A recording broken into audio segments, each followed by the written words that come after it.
Am-Media, bekal ilmu Islam.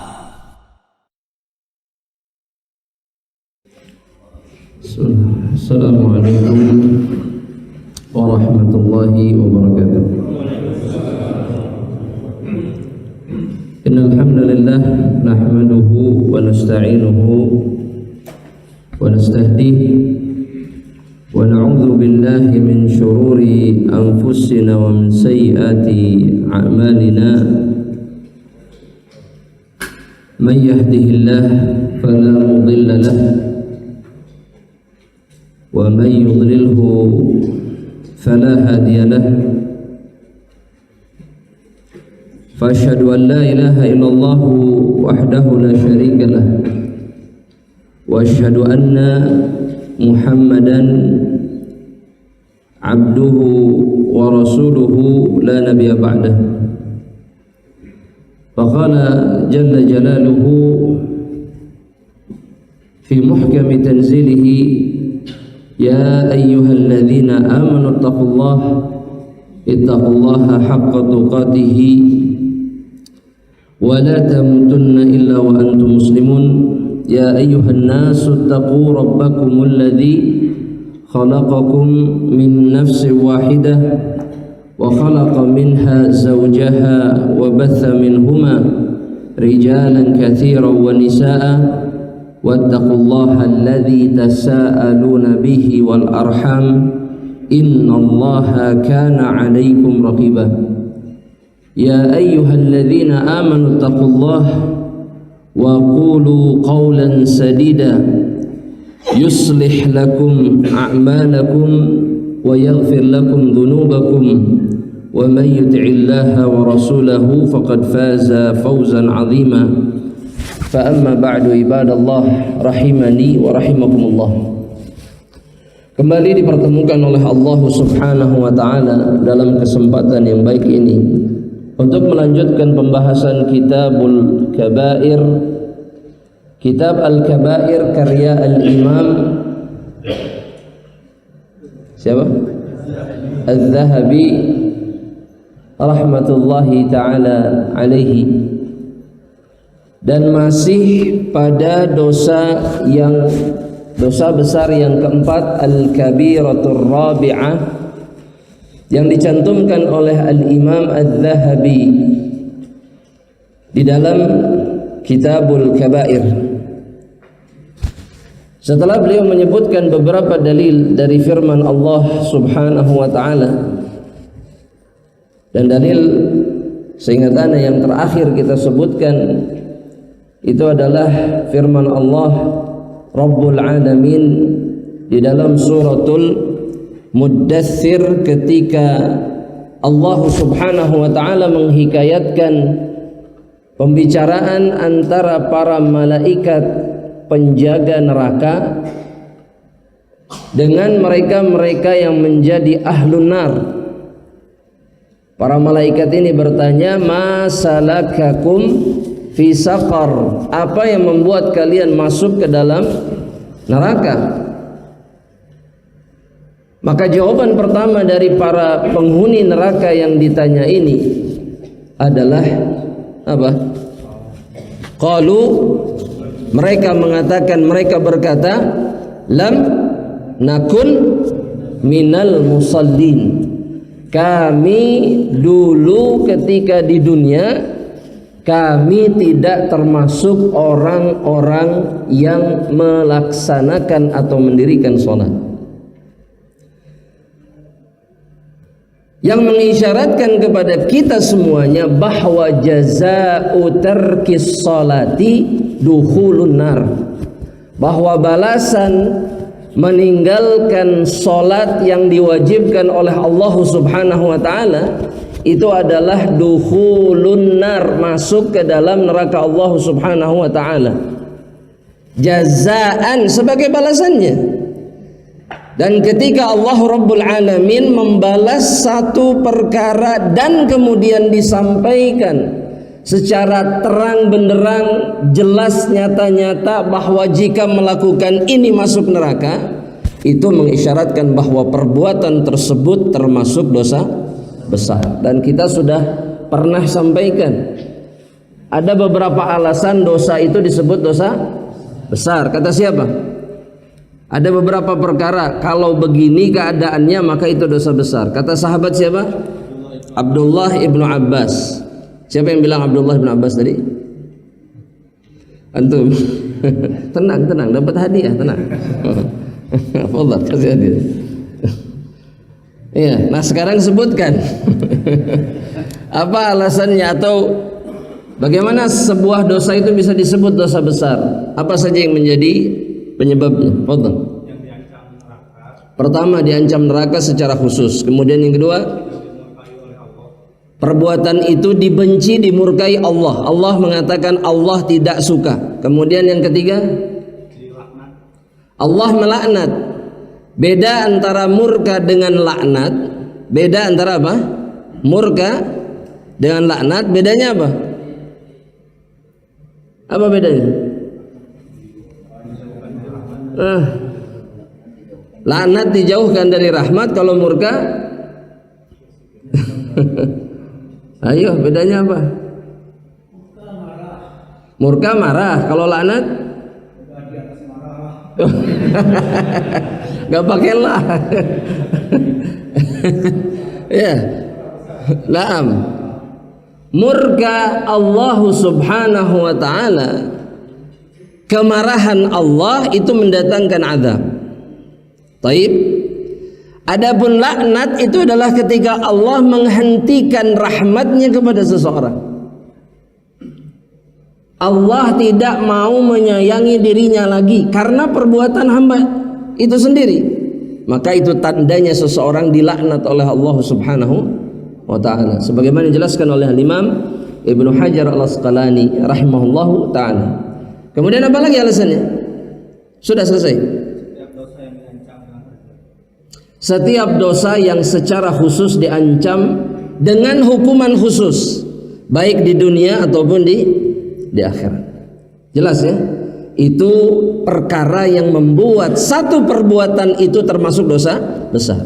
Nah, termasuk apa yang dikatakan oleh para penghuni neraka dalam surat Al-Mudaththir menunjukkan bahwa perbuatan mereka meninggalkan sholatlah yang menyebabkan mereka pantas masuk ke dalam neraka Allah subhanahu wa ta'ala.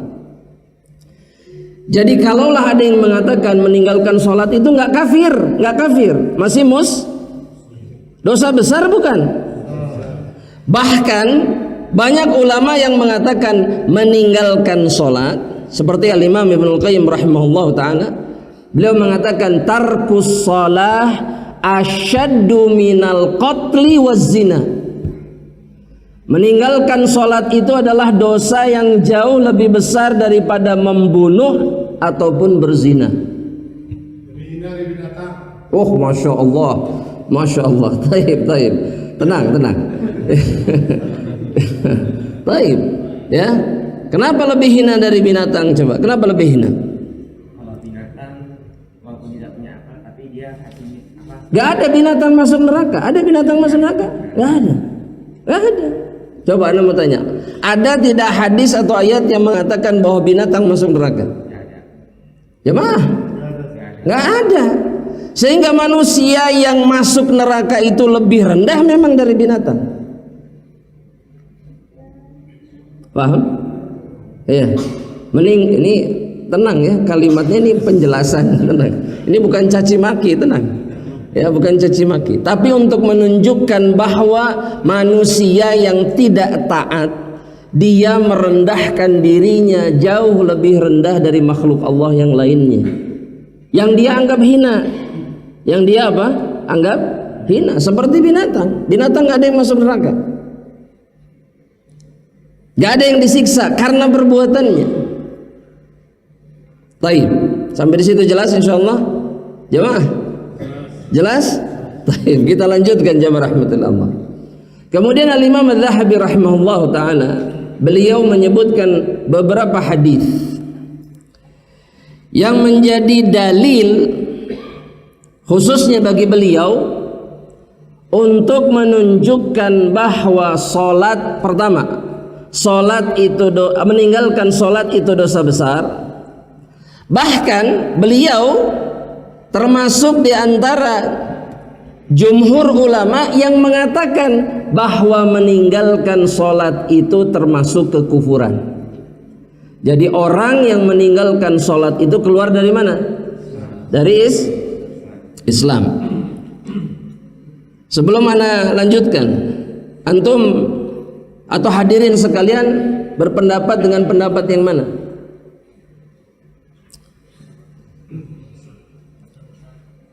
Dosa besar tapi tidak keluar dari Islam. Dosa besar tapi keluar dari Islam. Kumaha itu? Jamaah, dosa besar tapi tidak keluar dari Islam, gitu ya? Sepakat? Oh, dirinci, berarti nggak sepakat, ya? Baik. Kita sebutkan dalil-dalilnya dulu, insyaallah taala. Kita lanjutkan jamaah rahmatillah Allah subhanahu wa ta'ala. Apa yang disampaikan oleh Al-Imam Adz-Dzahabi di dalam kitabnya. Kata beliau, qala alaihi salatu wassalam, bersabda Nabi kita Muhammad sallallahu alaihi wasallam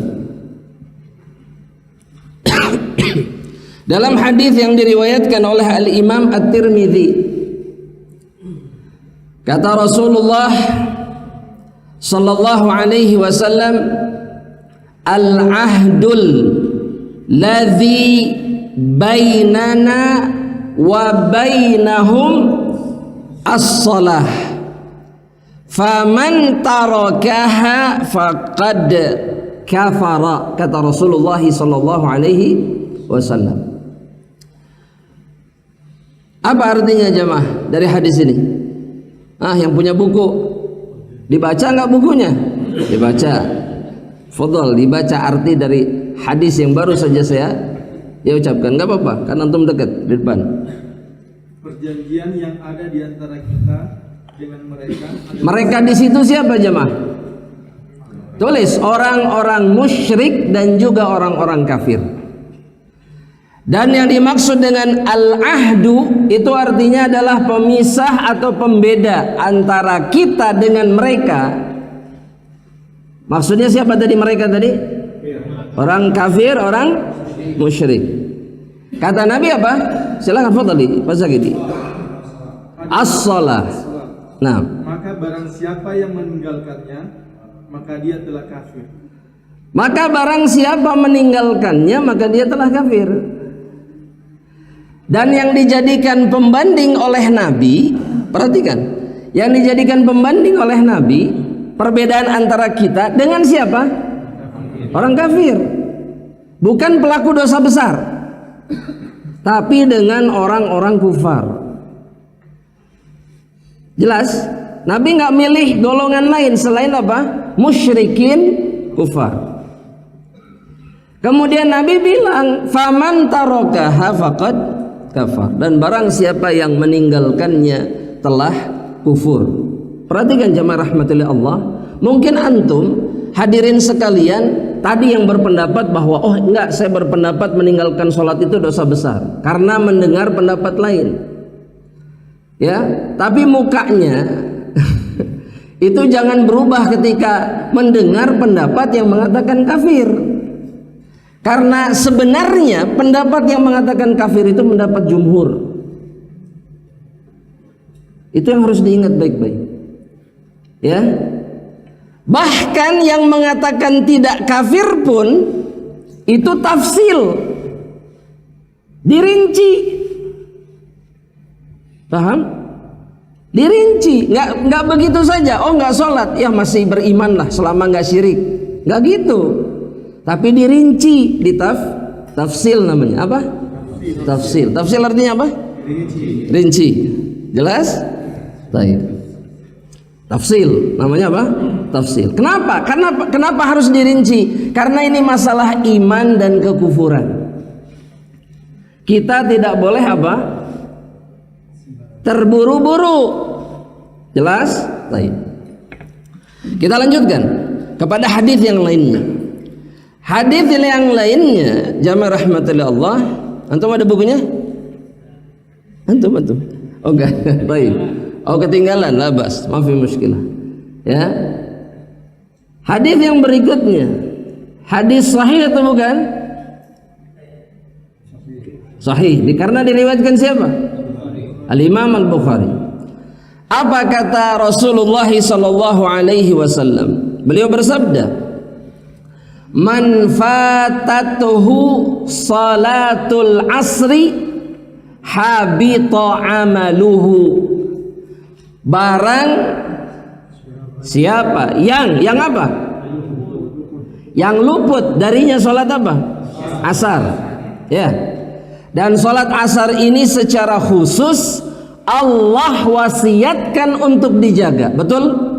Betul? Dalam surat apa? Allah perintahkan jagalah salat asar, tapi kalimatnya bukan salat asar. Bagus. Surat Al-Baqarah ayat berapa? Yang bisa menyebutkan ayatnya dapat hadiah Quran. Ayo jemaah, silahkan dicari. Hadiahnya Quran nih. Yang keras. Atau kalau mau jawab begini, ana Ustaz. Gitu aja, jangan ragu-ragu. 200? Yakin? Baca ayatnya.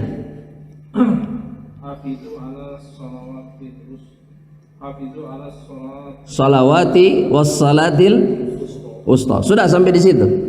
Pertanyaannya begini sekarang jemaah. Ana mau tanya sama hadirin. Hadirin tahu bahwa salat wusta itu salat? Kata siapa itu salat asar? Kan Nabi Allah cuma bilang apa? Salatul wusta. Gak dijelaskan.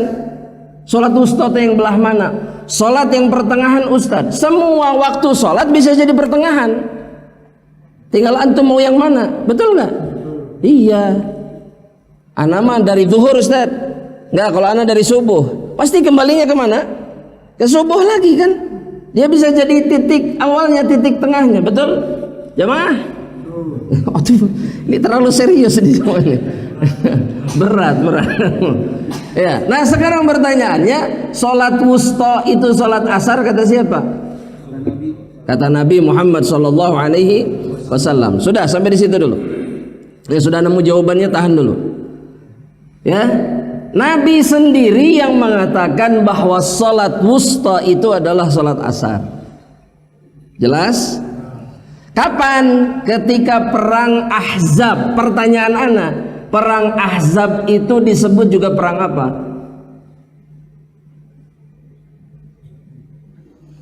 Ya jemaah. Nanti malam yang main bola siapa? Ayo perang Ahzab, siapa yang tahu? Perang Khandaq. Ahsanta. Antum mau apa? Minyak wangi? Tas aja, masya Allah. Tas, fadhal. Nah, padahal yang lebih sesuai sunnah yang ini sebetulnya. oh ada banyak, masya Allah, luar biasa. Nah, sampai mana tadi? Perang Khandaq. Ya. Ketika Nabi terlewat dari sholat asar sampai maghrib, gara-gara apa? Gara-gara penyerangan orang Yahudi yang berkomplot dengan orang-orang musyrik Makkah. Seharian Nabi perang sampai Nabi terlewat dari melakukan sholat asar. Kata Rasulullah SAW, syaghalatna an salatil wusta. Mereka menyibukkan kita dari melakukan sholat wusta, yakni sholat asar. Nah Nabi bilang, barang siapa yang terluput dari sholat asar, maka amalan, yakni amal solehnya gugur. Berat enggak jemaah? Berat. Gugur amalnya. Kata Ibnul Qayyim, paling minimal gugurnya amalan itu di hari di mana dia meninggalkan sholat asar. Itu paling minimal. Hilang. Gak berguna amal soleh yang lainnya. Sholat subuh iya, sholat duhur iya, sholat asar enggak, maghrib isya iya. Selesai. Tapi makna hadis ini dibawa oleh kebanyakan ulama kepada apa? Gugur seluruh amal soleh yang dikerjakannya, karena dia keluar dari Islam. Taib. Makanya sholat asar memang yang paling apa? Biasanya kebanyakan orang sholat asar yang paling apa? Bukan menyibukkan malaikat, yang paling dilupakan. Susah cengkat, wah bahasanya bagus itu. Susah cengkat dari mana? Dari kursi, dari toko, dari wah hese, enggak lah, gampang. Tapi masalahnya kalau sekarang orang bukan hanya sholat asar, semua sholat. Maksud Nabi, sholat asar saja satu sudah membuat amalmu gugur, apalagi jika engkau meninggalkan semua sholat. Habis. Makanya nggak ada yang lebih penting bagi orang yang beriman dari apa? Sholat. Nggak ada yang lebih penting dari sholat. Nggak ada. Bisnis itu hisaben kalau bahasa Sundanya. Apa hisaben? Nanti dihitung sama Allah, riut. Di dunia antum dihisab sama istri. Mana hasil bulan ini? Dihisab, riut nggak Pak? Riut. Di akhirat yang menghisab Allah, dan Allah akan mengganjar kesalahan kita dengan hukuman. Dan itu jauh lebih berat.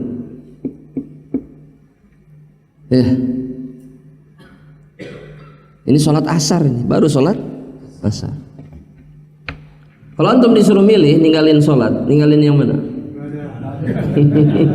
Bagus Pak. Ya, kalau disuruh ninggalin sholat, ninggalin yang mana? Ada rencana milih sholat yang mana? Yang paling hese yang mana?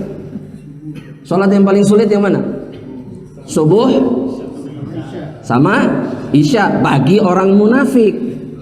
Sulit ya bagi orang munafik. Kalau bagi antum sulit, sebentar, Anda belum selesai. Harusnya ada kekhawatiran di dalam hati kita ini ada kemunafikan. Karena buat orang beriman, seberat apapun dia tidak menganggapnya sulit. Gitu masalahnya.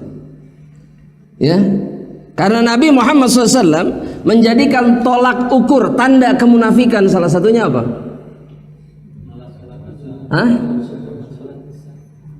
Kata Nabi, afqalus salati 'alal munafiqin. Salat yang paling berat, yang dia rasakan paling susah untuk dikerjakan apa? Salatul fajri, sama satu lagi, wassalatul isya, dan salat isya. Dua salat ini barometer adanya kemunafikan di dalam hati seseorang jika dirasakan berat. Anda mau tanya, orang munafik masih salat tidak? Masih? Enggak, orang munafik masih sholat tidak? Masih. Orang munafik itu masih sholat. Masih sholat. Cuman apa? Dia merasa berat di dalam melakukannya. Hati-hati. Kalau kita merasakan hal yang sama, artinya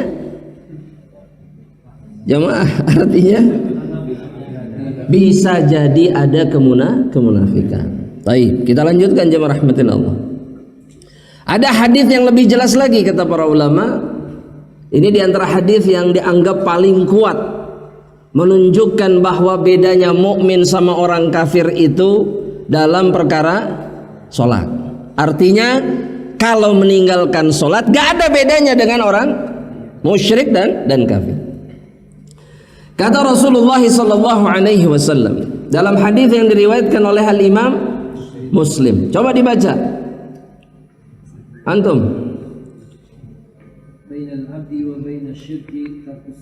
Artinya? Pembatas antara seorang hamba dan seorang syirk atau musyrik adalah meninggalkan salat. Batas pembeda antara seorang hamba Allah mukmin dengan orang musyrik meninggalkan salat. Dengan kata lain, gak ada bedanya orang yang meninggalkan sholat itu dengan musyrikin. Ya, dengan siapa? musyrikin. Sampai sini jamaah rahmatillah. Ada yang dirasakan berat jamaah? Hah?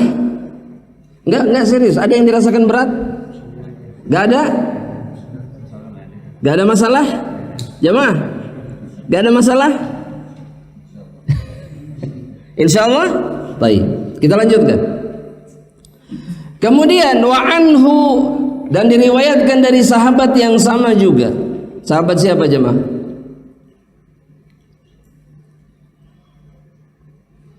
Atau dari Nabi Muhammad SAW ini maksud? Dari sahabat Abu Dzar. Dan yang dimaksud di sini bukan sahabat, yang dimaksud siapa? Rasulullah SAW. Masih dari Nabi juga, kata Al-Imam Az-Zahabi rahimahullah. Taib. Wa anhu sallallahu alaihi wasallam, dan masih dari Nabi sallallahu alaihi wasallam. Qala, beliau bersabda.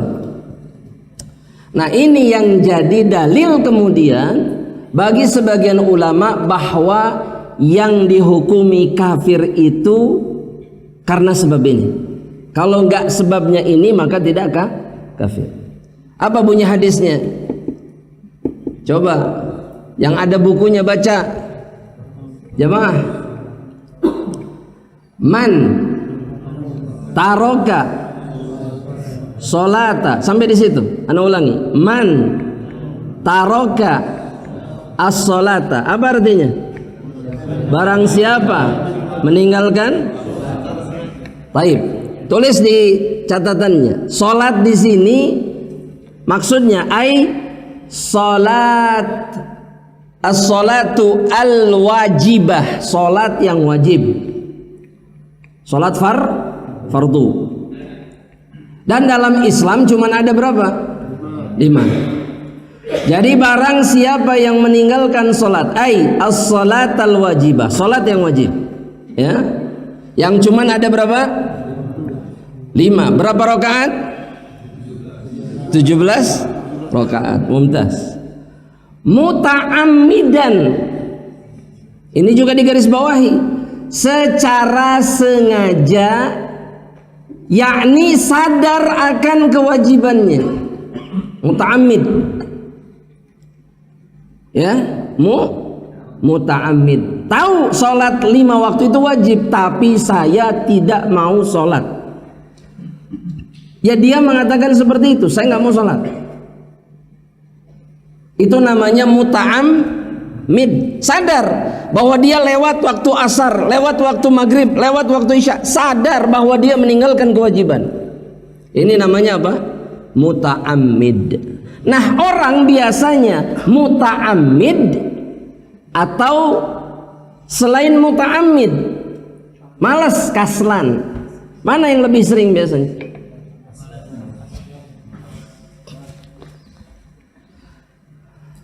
Jamaah. Ya jamaah. Malas dan sengaja. Sengaja malas. Hah? Biasanya mengundur-undur, artinya malas. Tahu wajib, tahu. Tapi nanti ajalah. Di jamaah takhir. Kapan di jamaah takhirnya? Hah? Nanti. Baik. Setengah 6, asar setengah 6. Ana mau tanya. Orang yang asarnya setengah 6, asarnya sah tidak? Waduh, dirinci lagi. Enggak, jawaban langsung aja, langsung. Perinciannya langsung pada intinya. Sholatnya sah. Tapi kata Nabi, itu adalah sholatnya munafikin. Itu sholatnya orang-orang munafik. Orang munafik di zaman Nabi itu sholat asarnya nunggu menjelang maghrib. Kagok tutup toko jam setengah 6. Ini masih ada sholat asar, naik ke atas. sekalian maghrib. Allahu Akbar. Nggak lama adzan mah. Kata Nabi, Salatul munafik tarqubus syams, mereka itu nunggu matahari terbenam. Ketika mau terbenam, yusallil asra wa la yadhkurullaha fiha. Mereka tidak mengingat Allah di dalamnya. Kenapa? Buru-buru takut salat itu salat munafik. Itu salatnya munafik. Makanya harus hati-hati ya. Yang bisa diakhirkan itu salat asar atau tutup toko? Tutup toko atau pekerjaan yang bisa diakhirkan, betul nggak? Lebih baik pulang terlambat daripada sholat yang terlambat. Lebih baik kejebak macet daripada terlewat sholat wajib.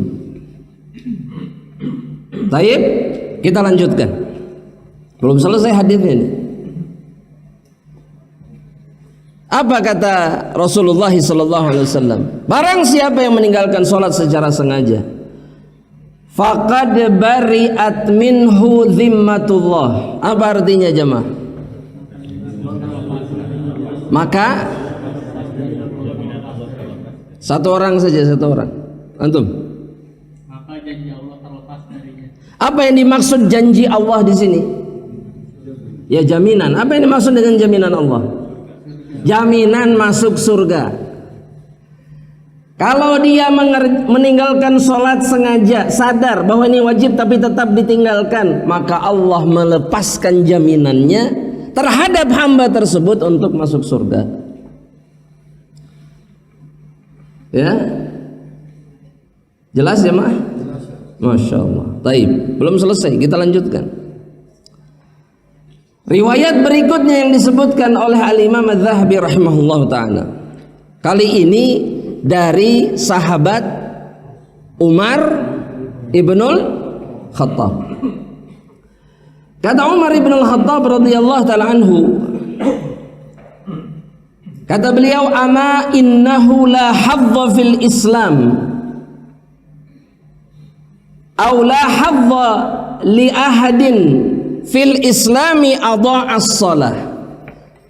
Tidak ada bagian bagi seseorang di dalam Islam, yakni bagi orang yang meninggalkan sholat. Artinya dia tidak punya hak Islam ketika dia meninggalkan sholat.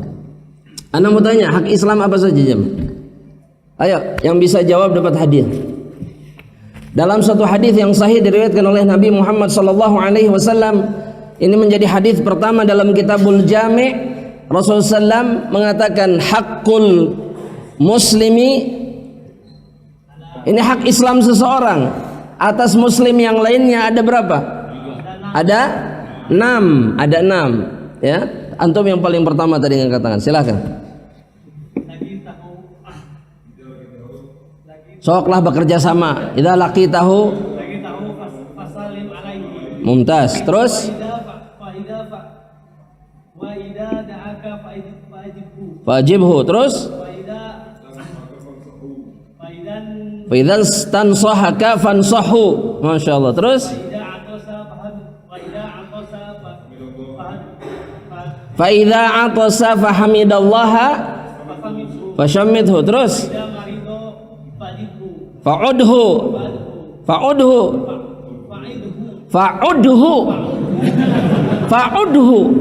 nah gitu. Wa idza mata fatba'hu. Ada yang hafal enggak ini? Ya Allah ya Karim, sugani onya benar. Baik, coba diulang. Antum diulang. Lagi antum fadlan. Coba, hakul muslimi 'alal muslimi sittun. Idza fasallim alaihi. Terus fa'ajibhu. Terus wa idza stansahaka fansahu. Terus wa idza atisha. Naam. Terus wa idza marida fa'udhu. Wa idza mata Fatba'hu. Sekarang tinggal artinya. Siapa yang mau menerjemahkan? Antum. Hak seorang muslim atas muslim lainnya ada dan perkara apabila aku jumpa dengannya sampaikan salam, apabila mengundangmu maka penuhilah undangannya, apabila yang meminta nasihat berilah nasihat, apabila yang bersin dan mengucapkan alhamdulillah maka jawablah dengannya alhamdulillah, apabila yang sakit maka jenguklah, dan apabila yang mati sampaikanlah di sana. Mumtaz. Dan ini menggambarkan kalau seseorang itu bukan muslim, jika dia salam tidak wajib jawab salamnya. Ya. Kemudian jika apa lagi? Jika dia mengundang, gak wajib menjawab undangannya. Ini orang yang ninggalin sholat itu kalau dia salam, ini berdasarkan perkataan Umar, jika dia salam gak perlu dijawab. Kalau ngundang, kalau minta nasihat gak usah dinasehati. Kalau bersin bilang alhamdulillah. Gak perlu antum mengatakan yarhamu. Makanya kalau ada orang kafir, antum dengar misalkan refleks dia alhamdulillah setelah bersin, jawab nggak? Dia tidak punya hak untuk dijawab, karena itu hak seorang muslim semata. Terus apa lagi? Belum sampai meninggal. Kalau sakit jenguk. Kalau dia bukan muslim tidak perlu dijenguk. Kemudian yang terakhir, kalau mati antarkan jenazahnya kemana? Ke kuburan. Iya. Kalau dia bukan muslim, dia tidak punya hak untuk diantarkan ke kuburan. Perhatikan jemaah, Ali bin Abi Thalib saja itu menolak untuk menguburkan ayahnya yang tidak wafat di atas Islam. Gak mau. Kalau bukan karena Nabi yang memaksanya, beliau tidak mau menguburkan jenazah ayahnya sendiri. Kenapa? Karena seorang yang mati tidak di atas Islam tidak punya hak untuk diurusi. Nah, orang yang meninggalkan sholat itu juga serupa dengan itu dalam pandangan siapa? Umar ibnul Khattab radhiyallahu taala anhu. Wallahu taala alam. Silakan adzan terlebih dahulu, setelah itu kita lanjutkan insyaallah. Nah, bismillahirrahmanirrahim. Alhamdulillah wassalatu wassalamu ala Rasulillah, fa amma ba'd. Ahibati fillah, kita lanjutkan apa yang disampaikan oleh Imam Az-Zahabi dalam kitabnya rahimahullah taala. Setelah beliau menyebutkan riwayat yang diriwayatkan dari sahabat Umar ibn al-Khattab radhiyallahu ta'ala anhu, beliau mengatakan wa qala Ayyub as-Sikhtiyani mithlu dhalik atau mithla dhalik. Al-Imam Ayyub as-Sikhtiyani pun mengatakan perkataan yang serupa. Serupa dengan siapa? Dengan Umar ibnul Khattab. Tidak ada bagian bagi seseorang di dalam Islam, yakni mereka yang meninggalkan salat. Beliau kemudian mengatakan warawa Al-Jariri an Abdullah ibn Syaqiq an Abi Hurairah radhiyallahu ta'ala anhu qala. Ini perkataan Abu Hurairah radhiyallahu ta'ala anhu. Beliau mengatakan kana ashabu Rasulillah sallallahu alaihi wasallam, para sahabat Rasulullah sallallahu alaihi wasallam, la yarawna syai'an minal a'mali tarkuhu atau tarkahu kufrun ghairas salah. Para sahabat Nabi Muhammad sallallahu alaihi wasallam, apa kata Abu Hurairah? Tidak memandang apa? Itu terjemahannya.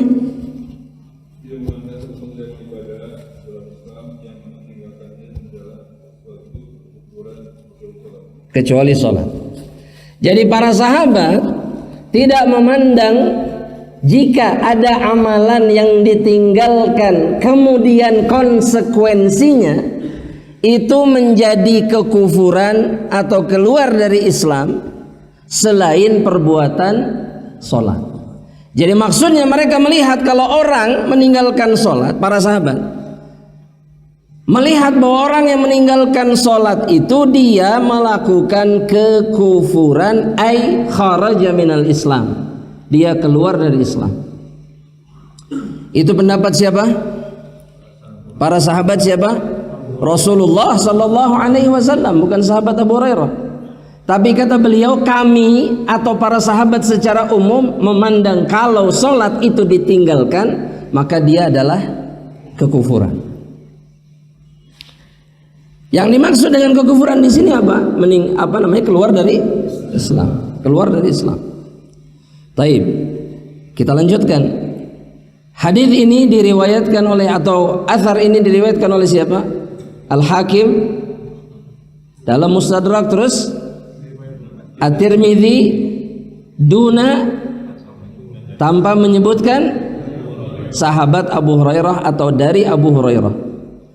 Dan kemudian beliau mengatakan Al-Imam Adz-Dzahabi wa qala Ibnu Hazm.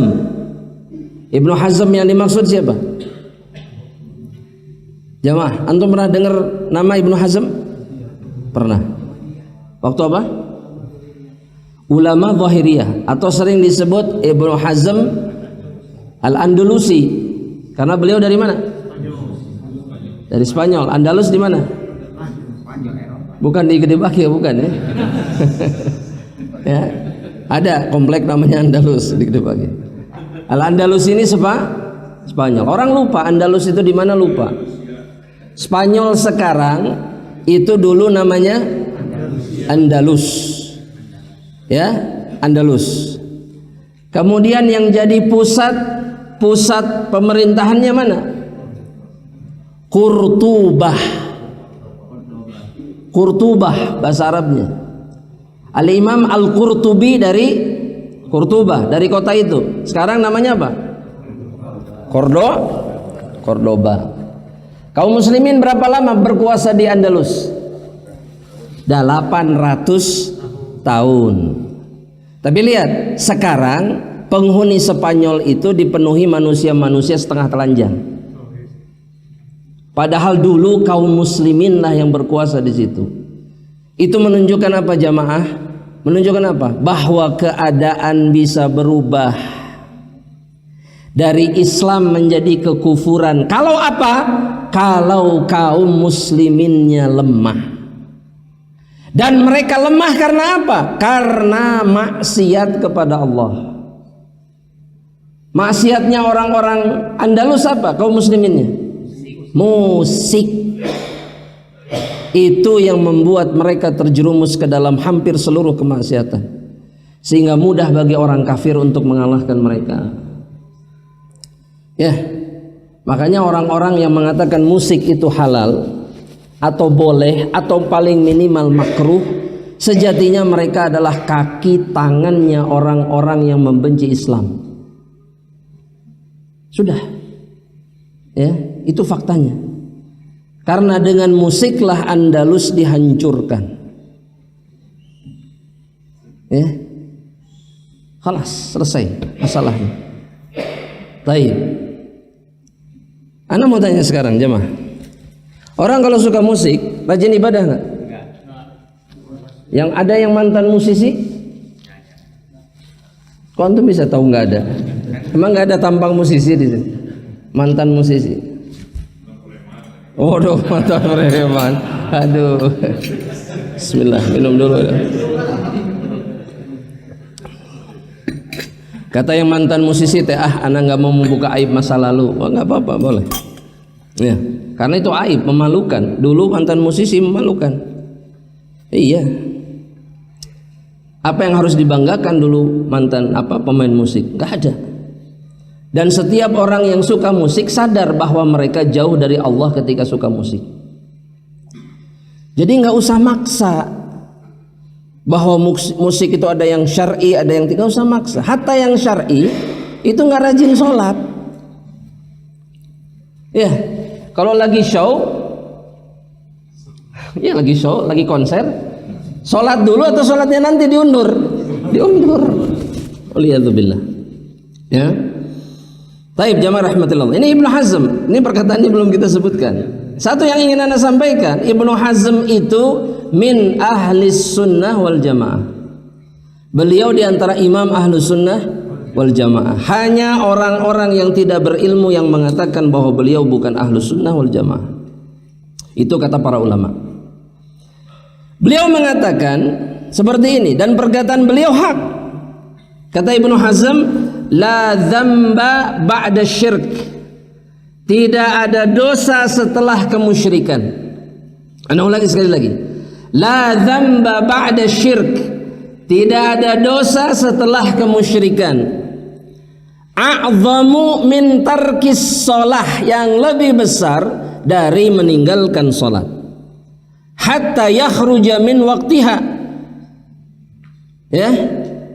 Apa alasannya? Meninggalkan salat dosa yang paling besar setelah kemusyrikan. Apa alasannya jemaah? Coba. Karena pertama kali dihisab. Bolehlah ya, tapi bukan itu jawaban utamanya. Selain karena dia yang pertama kali dihisab, apa? Hukum Islam, karena salat itu hak Allah yang paling besar setelah apa? Setelah iman. Tulis jemaah agar kita faham bahwa salat itu bukan untuk main-main. Dan orang yang suka meninggalkan salat itu jangan berpikir bahwa salat hanya sekedar amal soleh. Ya, karena ketika Nabi Muhammad SAW ditanya dalam hadis yang saya riwayat Imam Bukhari Muslim, ya, ayyul a'mali afdal, amalan apa yang paling afdal di dalam Islam? Kata Nabi apa?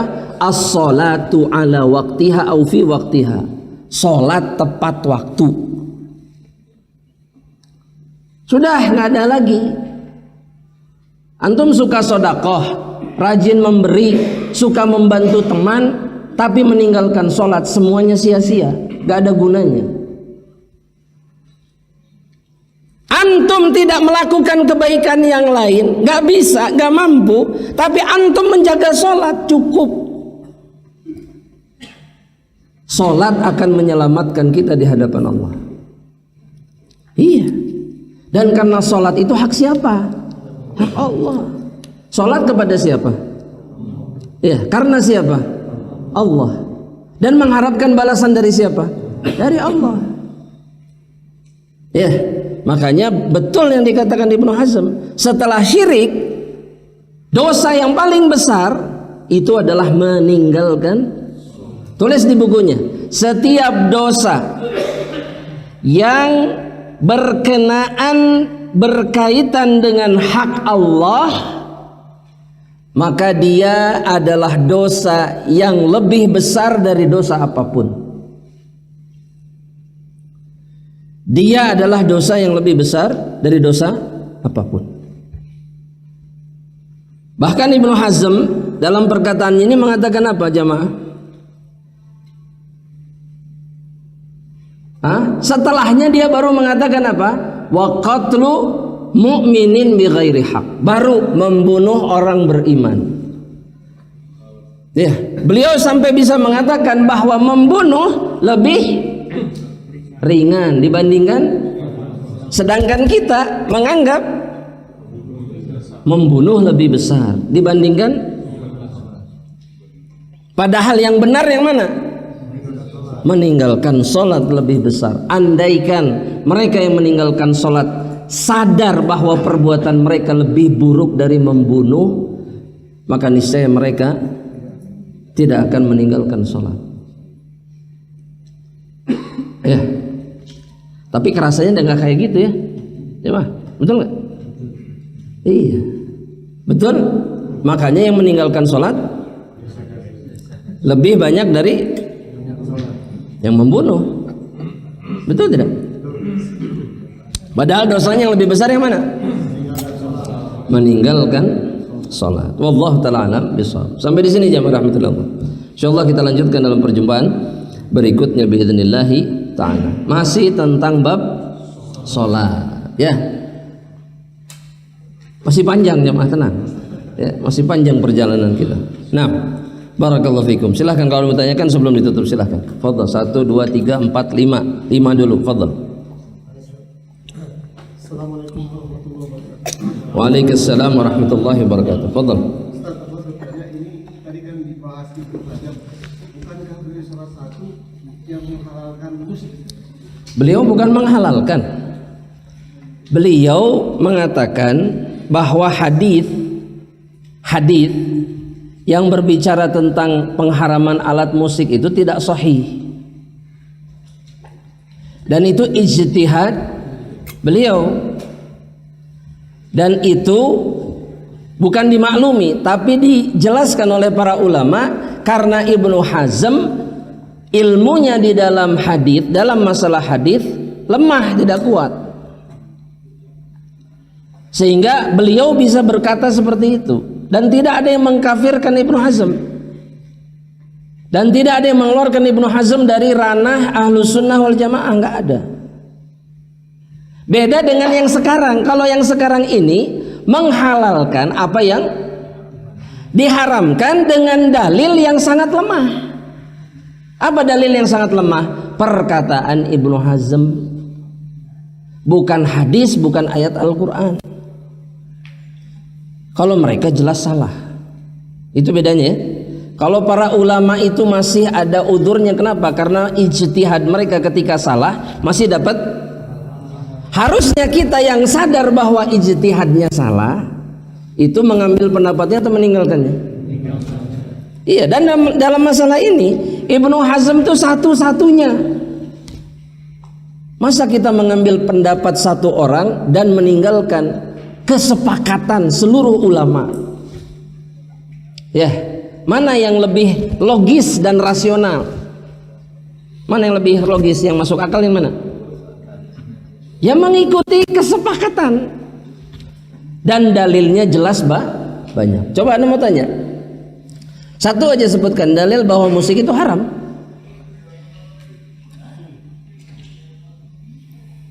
Kenapa bingung begini jemaah? Karena antum berpendapat musik haram. Silakan. Kalau ada yang mengatakan anak enggak, terserah. Tapi ingat, di akhirat siap-siap bertanggung jawab di hadapan Allah.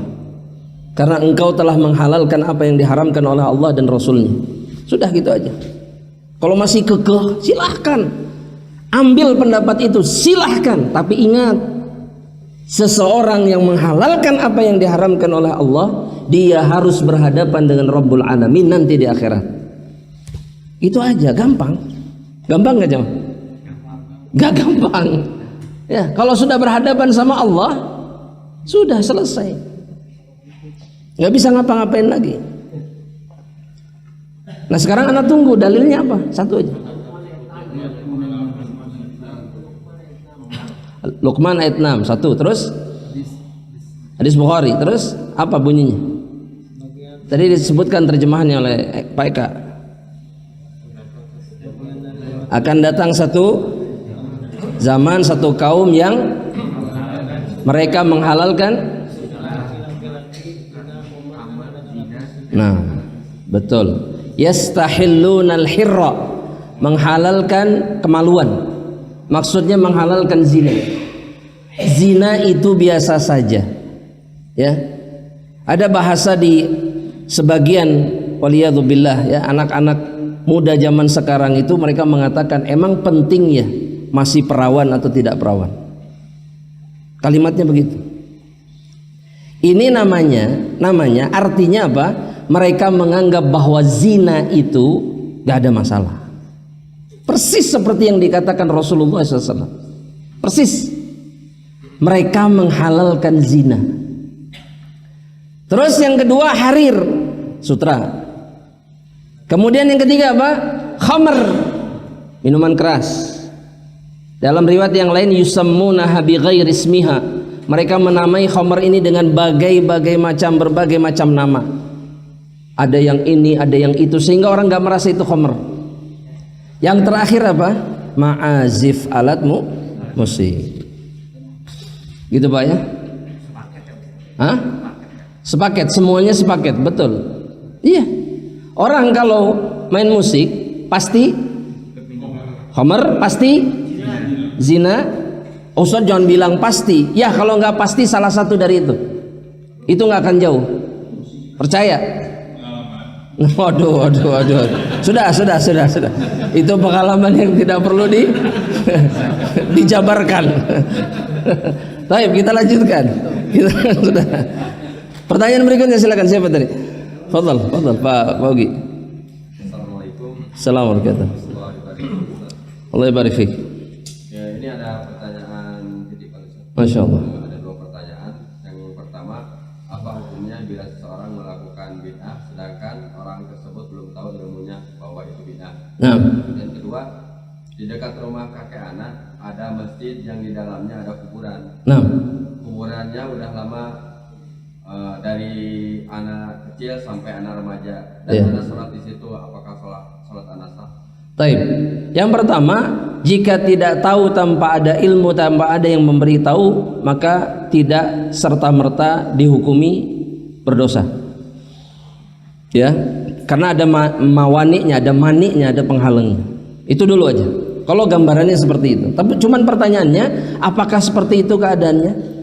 Dia tidak bisa tahu bahwa ini bid'ah, kemudian tidak ada informasi yang nyampe kepada dirinya, ini yang harus dikhawatirkan. Ya.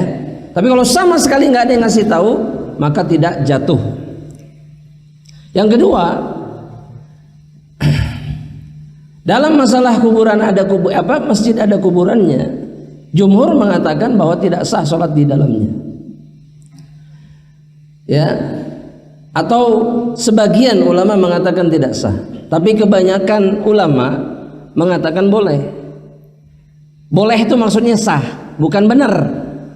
Tetap hukum sholat di dalamnya haram, tidak boleh. Tapi sholatnya tetap sah. Tapi kata Syekh Shalih Fauzan, yang lebih hati-hati itu adalah tidak sholat di masjid yang ada kuburannya. Itu dulu. Nah sekarang pertanyaannya, selama dari kecil sampai dewasa tahu nggak hukumnya sholat di masjid yang ada kuburannya seperti apa? Kalau nggak tahu, maka dimaafkan, maka sholatnya sah, tidak ada masalah, insyaallah ta'ala. Gitu ya, caranya begitu. Nah sekarang begini jamaah, saya bertanya, kenapa sholat yang di masjid yang ada kuburannya tidak boleh?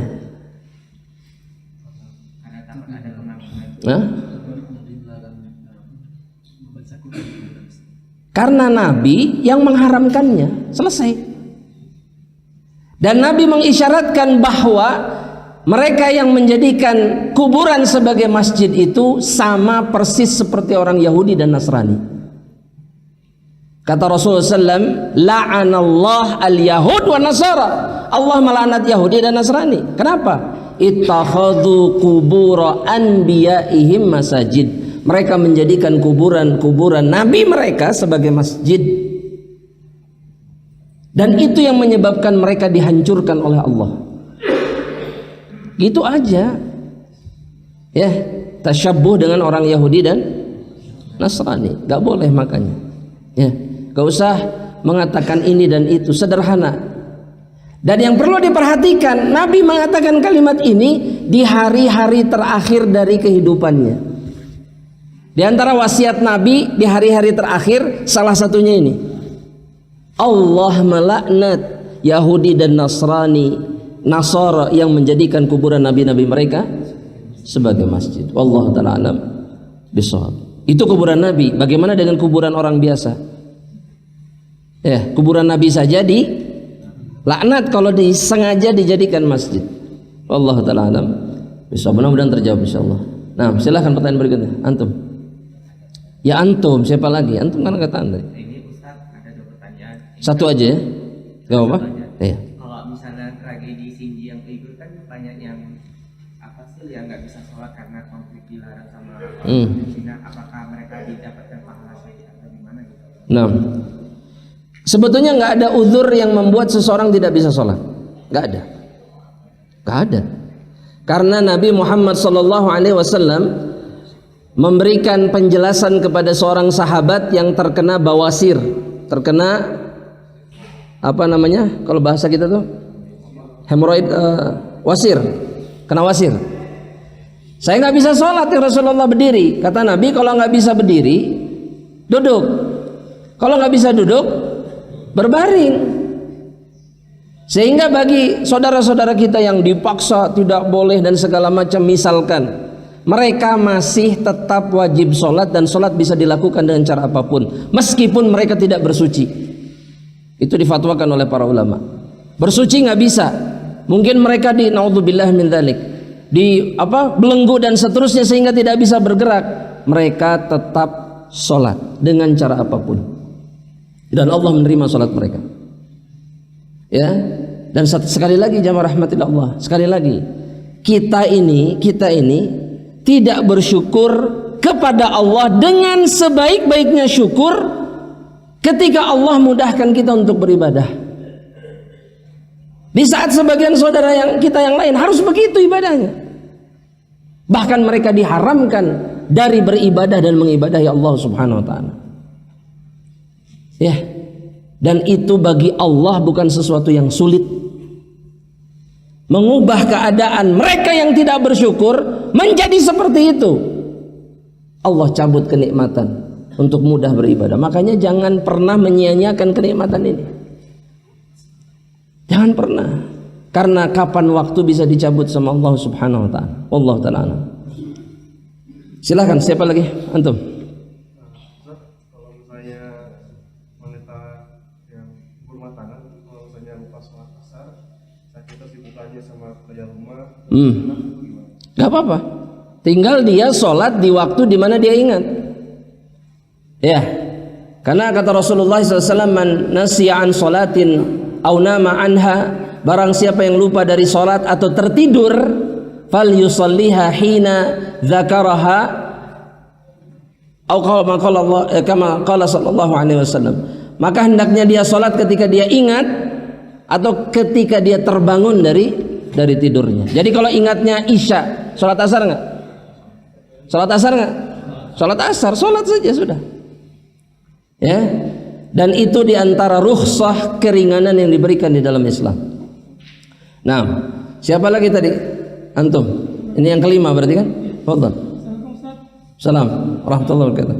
Kalau kita tidak mengingatkan teman sholat atau ibadah, kita dipertanggungjawabkan di akhirat. Iya.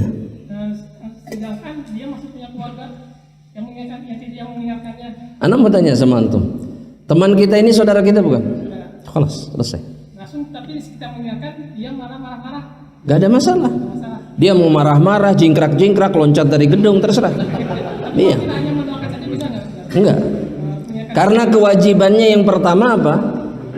Mengingatkan, mencegah kemungkarannya. Secara lisan. Kalau antum bisa secara fisik, seret. Ayo sholat gerak. Misalkan, iya benar. Misalkan dia takut sama antum. Ketika antum sholat mau, awas untuk sholat. Ditarik, diseret sama antum, dia diam. Ayo sholat cepet. Boleh. Itu boleh. Bahkan itu semestinya seperti itu. Tapi kalau nggak bisa, maka dengan lisan. Kalau nggak bisa juga, dengan apa? Khalas, doa. Ya, Allah Ta'ala alam. Silakan selain 1, 2, 3. Fadhal. 4. Fadhal aja.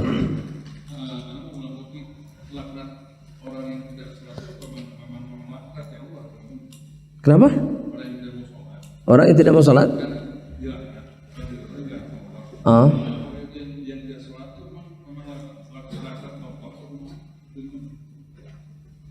Anda belum paham pertanyaan antum. Jujur aja. Iya, fawailul, bukan itu dalilnya. Fadhal.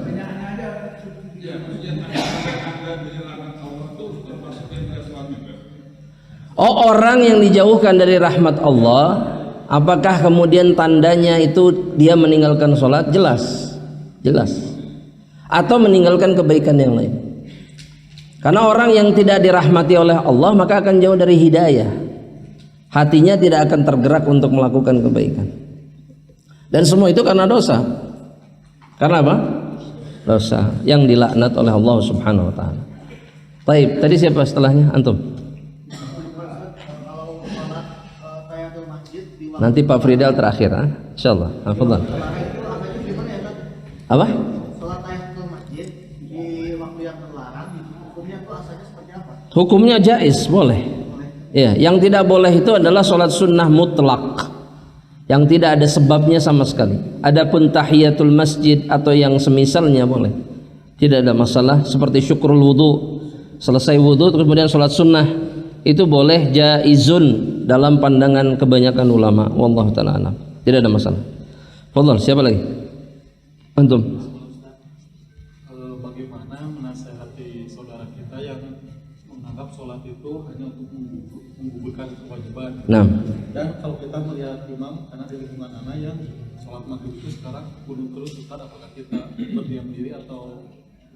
Nah, baik, barakallahu fiik. Yang meyakini bahwa sholat itu untuk menggugurkan kewajiban, ya sholatnya sah. Tapi niatnya salah. Dia meyakini bahwa berarti sholat wajib. Diperintahkan oleh siapa? Semestinya niatnya karena apa? Karena Allah Subhanahu. Ini yang harus diperbaiki. Ya, ini yang harus diperbaiki. Itu dulu, ya. Kemudian yang kedua, maghrib kunut terus. Alasannya apa? Kalau pas pulang ke daerah anak, kunut tapi anak tapi belum pernah anak. Tanya. Anak mau tanya sama hadirin. Kunut itu di waktu sholat apa? Terjadi khilaf. Witir. Yang sahih, antum mau kunut setiap hari sepanjang 20, 30, 40 tahun sholat witir.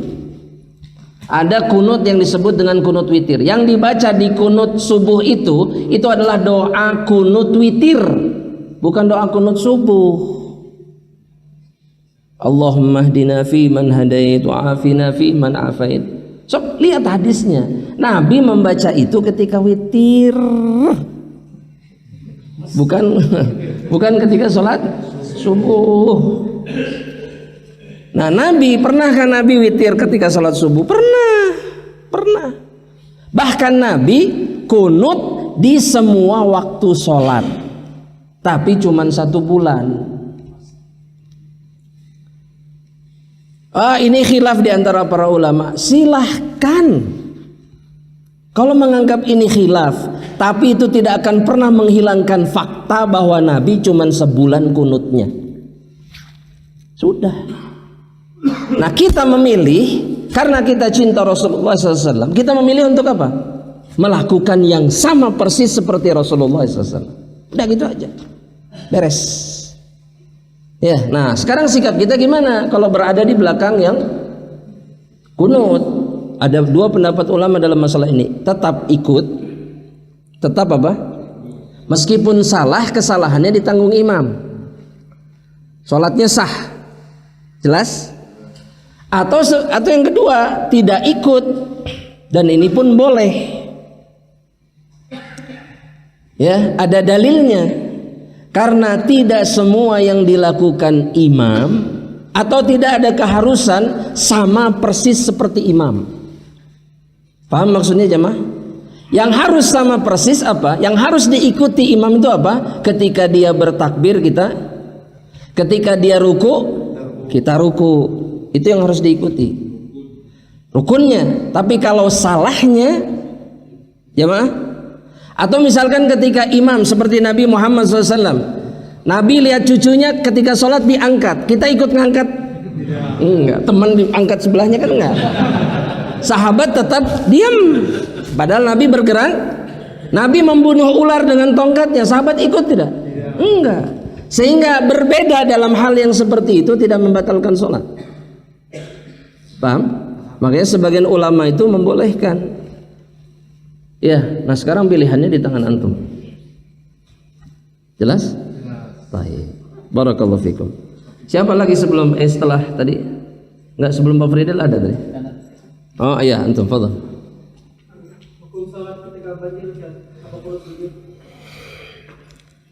Pertanyaan Anda sekarang, banjirnya itu menenggelamkan tubuh tidak? Hah? Enggak wajib sujud. Karena dengan sujud menyebabkan adanya timbulnya mudarat. Penggantinya cukup dengan gerakan yang mengisyaratkan kita bersujud. Sama seperti ketika kita sholat dalam keadaan sakit, berbaring atau yang semisalnya sama. Jangan memaksakan diri.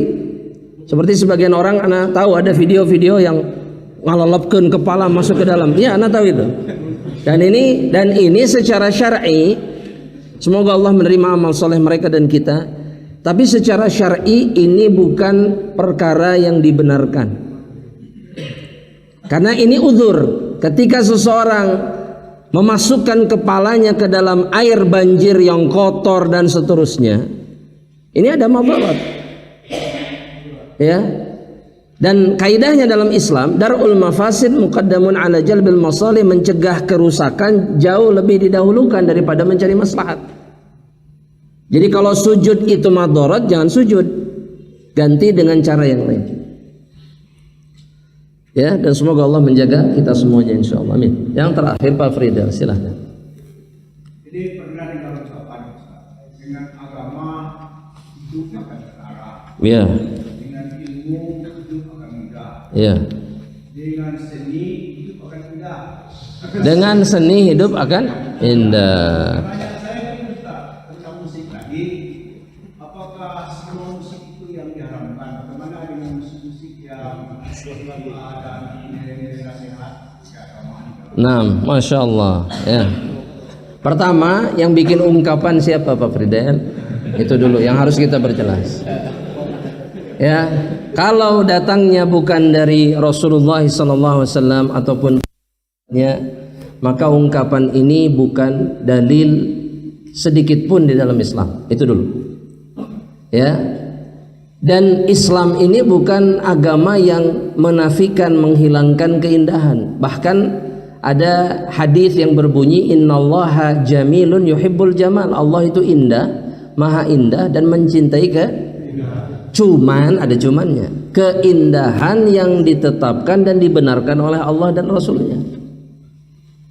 Kalau yang indah ini haram, contoh, saya kasih contoh ya. Yang indah haram seperti wanita berpakaian tidak berjilbab, indah tapi haram untuk dilihat. Betul jemaah? Iya. Indah, nggak ada yang menafikan itu tidak indah. Tapi itu haram, diharamkan nyata-nyata oleh Allah dan Rasulnya. Nggak boleh yang seperti itu. Ya, mempercantik diri sesukanya, keluar rumah pakai minyak wangi, make up full dan seterusnya, indah, tapi itu haram, tidak boleh. Jangan bilang begini, si perempuannya berbilang begini. Kan Nabi bersabda, innallaha jamilun yuhibbul jamal. Iya, ini keindahan yang diharamkan oleh Allah. Itu dulu Pak Fridel. Satu. Nah, yang kedua, ya, yang kedua, Islam itu mengharamkan alat musik.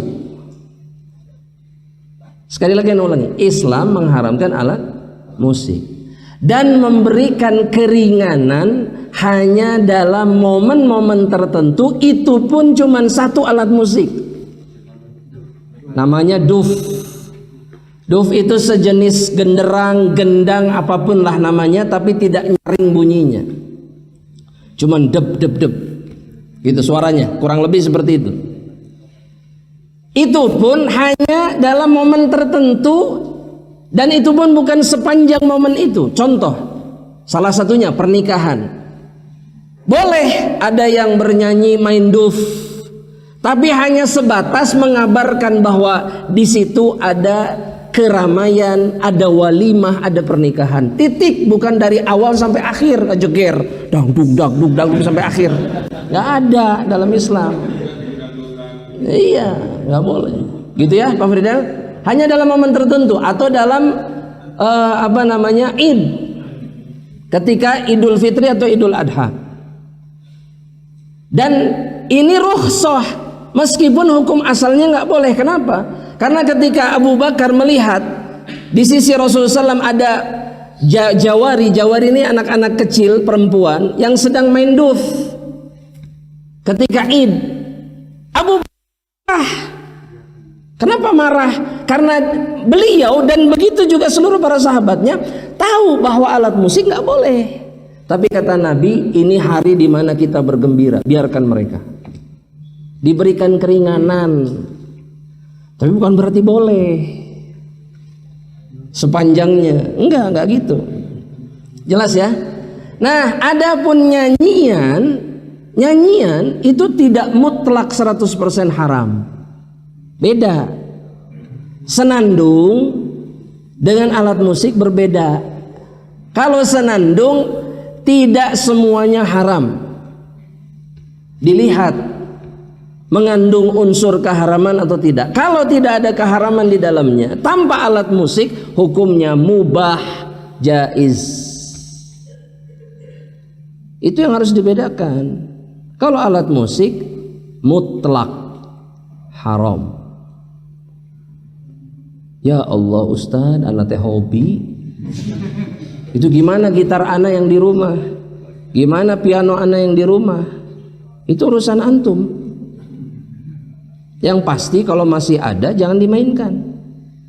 Jangan gini kali-kali nostalgia gitu, bari ngelapan gitu, lebar ya. Nyetel. Haram, nggak boleh. Iya. Semua yang diharamkan Allah itu indah, jemaah. Semua yang diharamkan Allah indah. Tapi orang beriman lebih peduli, lebih menginginkan keindahan surga dibandingkan keindahan dunia yang haram. Jadi kalau kata Allah nggak boleh, selesai. Falas. Kalau kata Allah tinggalkan, nggak peduli dengan apapun yang terjadi. Itu sikap orang yang beriman. Ya, jadi kembali kepada ungkapan tadi, dengan seni hidup menjadi indah. Salah. Yang benar adalah dengan iman dan amal saleh hidup menjadi indah. Baik. Wallahu taala alam, kita cukupkan sampai di sini jamaah rahmatillah. Semoga Allah menerima amal saleh kita insyaallah dan mengampuni dosa-dosa kita. Kita tutup dengan doa kafaratul majlis. Subhanakallahumma wa bihamdika asyhadu an la ilaha illa anta astaghfiruka wa atubu ilaik. Assalamualaikum warahmatullahi wabarakatuh. Am Media, bekal ilmu Islam.